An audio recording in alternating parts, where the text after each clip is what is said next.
Road സൈഡിലൊക്കെ നമ്മൾ കാണാറുള്ള നല്ല അടിപൊളിയായിട്ടുള്ള നെല്ലിക്ക ഉപ്പിലിട്ടത് തയ്യാറാക്കാൻ വേണ്ടിയിട്ട് ഞാൻ 250 ഗ്രാം അളവിൽ നെല്ലിക്ക എടുത്തിട്ടുണ്ട്. കൂടെ തന്നെ നല്ല നീളത്തിലുള്ള 3 പച്ചമുളക് എടുത്തിട്ടുണ്ട്. 1 സ്പൂൺ അളവിൽ ഇഞ്ചി അരിഞ്ഞതും എടുത്തിട്ടുണ്ട്. ഇനി ഈ നെല്ലിക്കയും പച്ചമുളകും ഒക്കെ നന്നായിട്ടൊന്ന് കഴുകി നല്ലതുപോലെ ഒന്ന് തുടച്ചെടുക്കാം. ഒട്ടും തന്നെ ഈർപ്പമില്ലാത്ത രീതിക്ക് നന്നായിട്ടൊന്ന് തുടച്ചെടുക്കണം. അതിനുശേഷം നമുക്ക് നെല്ലിക്ക ഫോർക്ക് വെച്ചിട്ടോ അല്ലെങ്കിൽ കത്തി വെച്ചിട്ടോ ഇതുപോലെ ഒന്ന് കട്ട് ചെയ്ത് കൊടുക്കാം. അതുപോലെ തന്നെ പച്ചമുളകും ഒന്ന് കട്ട് ചെയ്ത് കൊടുക്കാം.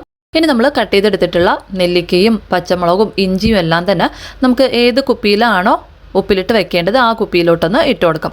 അതിനുശേഷം ആവശ്യത്തിനുള്ള ഉപ്പ് കൂടെ ഒന്ന് ഇട്ടതിന് ശേഷം ഇതിലേക്ക് വെള്ളം ചേർത്ത് കൊടുക്കണം. അപ്പോൾ നമ്മൾ ഇതിലേക്ക് ചേർത്ത് കൊടുക്കേണ്ട വെള്ളം നന്നായിട്ട് തിളപ്പിച്ച് തണുപ്പിച്ചെടുത്തിട്ടുള്ള വെള്ളമാണ്.